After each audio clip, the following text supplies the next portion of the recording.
Gracias.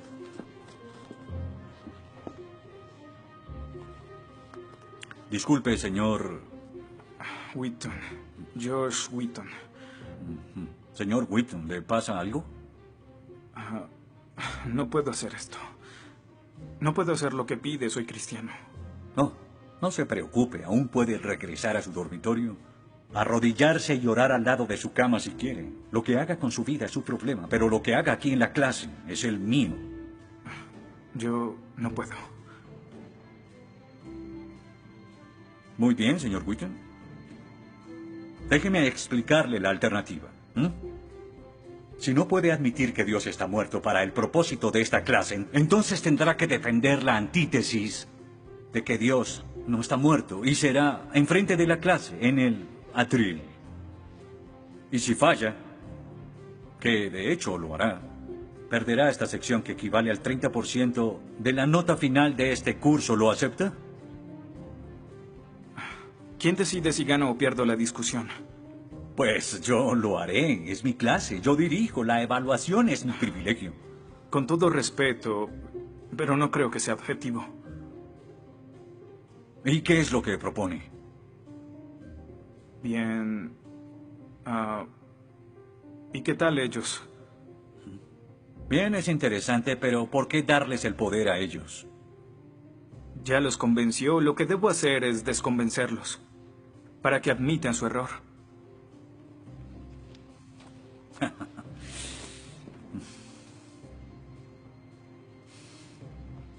Bien. Señor Wheaton, tendrá 3 sesiones los últimos 20 minutos de las próximas 3 clases para que exponga su punto. Le prometo que haré las menores interrupciones posibles. Puede pedir lo que quiera en la clase, pero no le daré más tiempo. Los ateos dicen que nadie puede probar la existencia de Dios. Y tienen razón.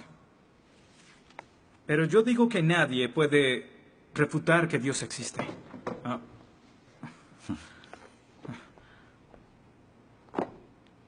Pero la única forma de debatir este asunto es observando la evidencia disponible.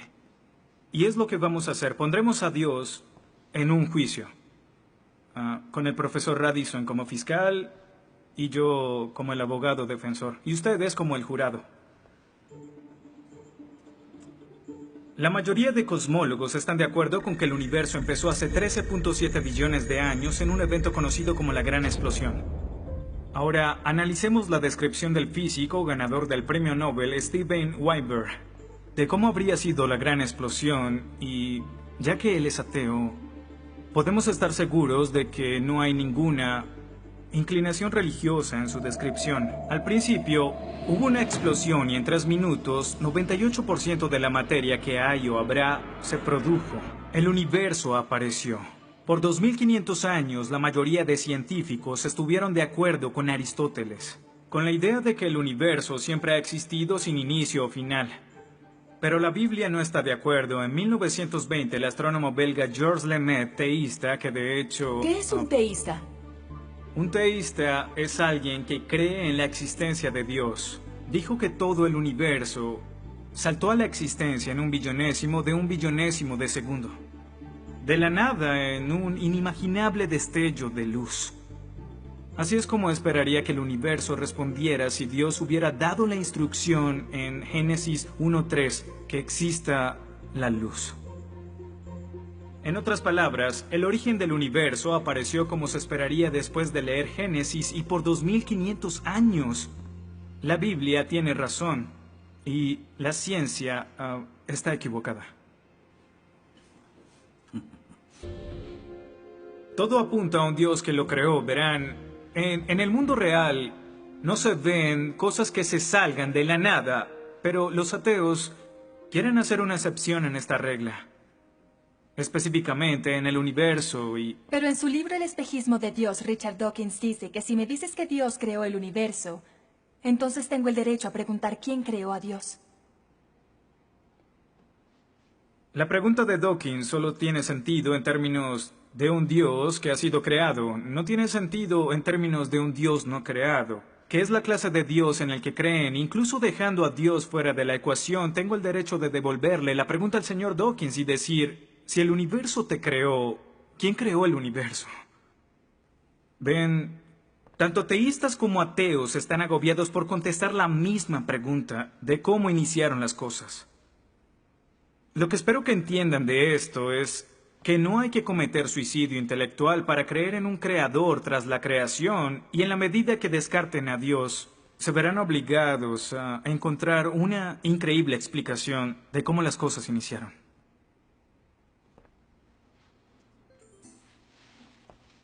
Me imagino que estás satisfecho con tu presentación. Veo que astutamente evadiste el hecho de que Stephen Hawking, el científico más famoso del mundo y no es teísta, recientemente estuvo a favor de un universo autodiseñado. No lo evadí, simplemente... Simplemente no lo sabías. Bien, veamos lo que el profesor Hawking, profesor lucasiano de física de Cambridge, quien ahora ocupa la silla usada por Sir Isaac Newton, tiene que decir sobre el origen del universo. Y cito: ya que hay una ley como la gravedad, el universo puede y se creará de la nada. Creación espontánea es la razón. Hay algo en lugar de nada. Por eso es que el universo existe. Nosotros existimos. No es necesario invocar a Dios para tener al universo en movimiento. Final de la cita. Nunca ibas a mencionar su comentario, pero su opinión se mantiene. ¿Qué respondes?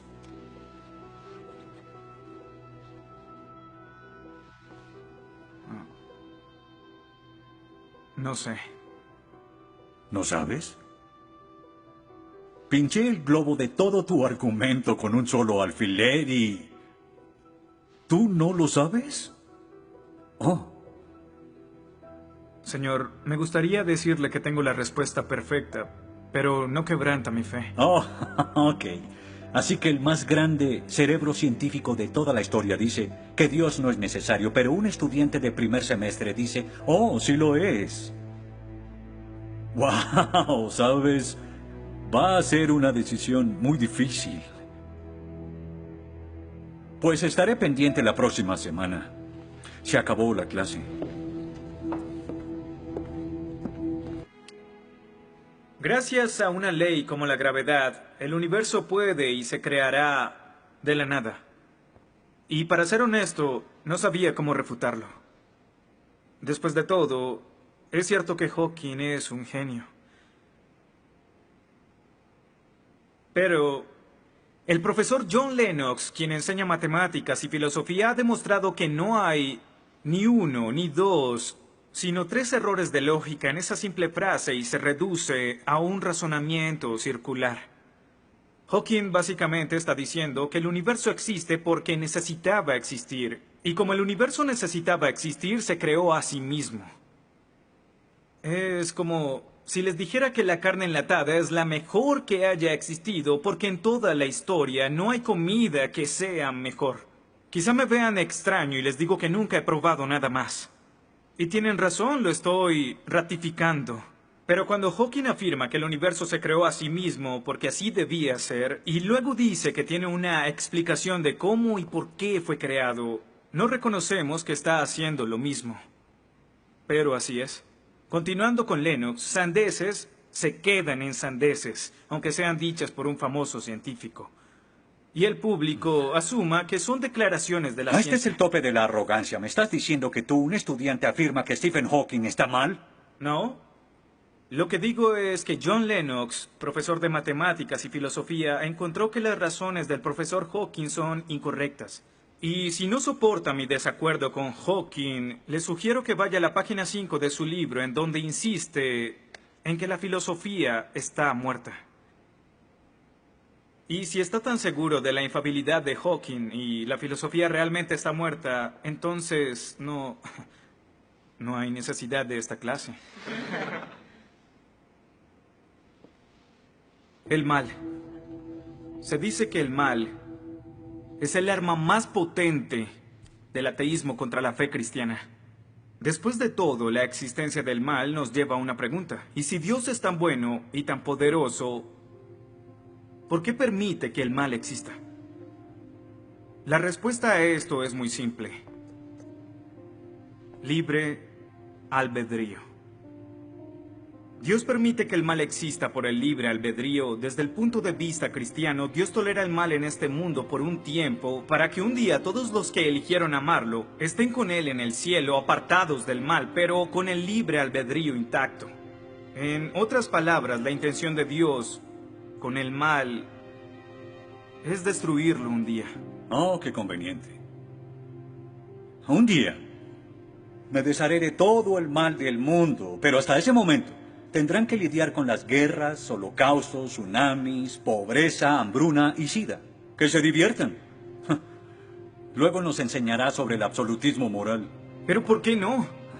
El profesor Radisson, quien claramente es ateo, no cree en absolutismo moral, pero en su programa dice que planea hacernos un examen en la última semana. Apuesto a que si consigo una A en el examen haciendo trampa, inmediatamente empezará a sonar como un cristiano, insistiendo que está mal hacerlo.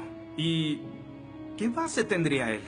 Si el propósito de mis acciones es lograr el éxito, entonces, ¿por qué no podría hacerlo? Para los cristianos, el punto de la moralidad, lo que constituye lo bueno y lo malo, es una línea directa que nos conduce hacia Dios. Oh, estás diciendo que necesitamos a Dios para ser morales, que una moral atea no es posible. No, pero sin Dios no hay una razón para ser moral. No habría un estándar para el comportamiento moral. Para los cristianos, mentir, robar, hacer trampa en un examen para lograr una calificación que no merezco está prohibido. Pero si Dios no existiera, según Dostoyevsky, este es el punto. Ahora, si Dios no existe, entonces todo es permitido. Y no solo es permitido, sino sin sentido. Si el profesor Radisson tiene razón, entonces nuestra lucha, nuestro debate, lo que decidamos aquí no tiene sentido. Nuestras vidas, nuestras muertes no serán diferentes a las de un pez dorado. Oh, qué ridiculez. Después de toda tu charla, ¿quieres decir que solo hay una opción? Creer o no creer. Así es. Eso es todo. De eso se trata todo. La diferencia entre su posición y la mía es que usted les quitó su elección. Les exigió que eligieran la casilla marcada con no creo. Sí, porque quiero liberarlos. Porque la religión es como un virus mental que los padres han heredado a sus hijos. Y el cristianismo es el peor de todos. Lentamente se mete en tu vida cuando estás débil, enfermo o indefenso. ¿La religión es una enfermedad? Sí. Sí, infecta todo. Es la enemiga de la razón. ¿Razón?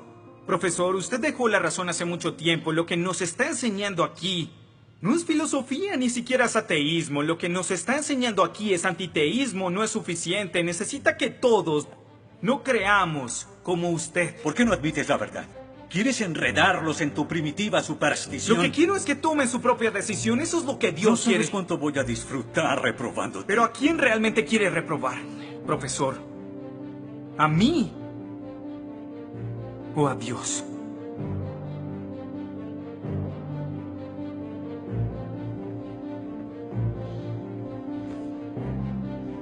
¿Odia a Dios? Ni siquiera es una pregunta. Ok. ¿Por qué odia a Dios? Esto es ridículo. ¿Por qué odia a Dios? Responda a la pregunta. ¿Ha visto la ciencia y los argumentos? La ciencia avala su existencia, conoce la verdad. ¿Por qué lo odia? ¿Por qué? Esta es una pregunta simple, profesor. ¿Por qué odia a Dios? Porque Él me quitó todo lo que era importante para mí. Sí, yo odio a Dios. Todo lo que siento por Él es odio.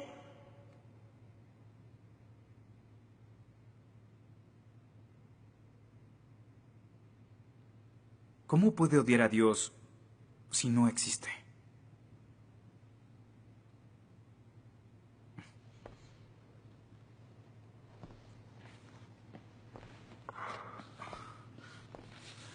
No probaste nada. Quizá no.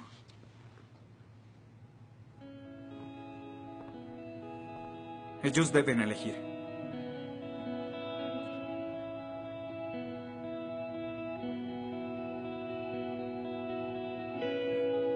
¿Está Dios muerto?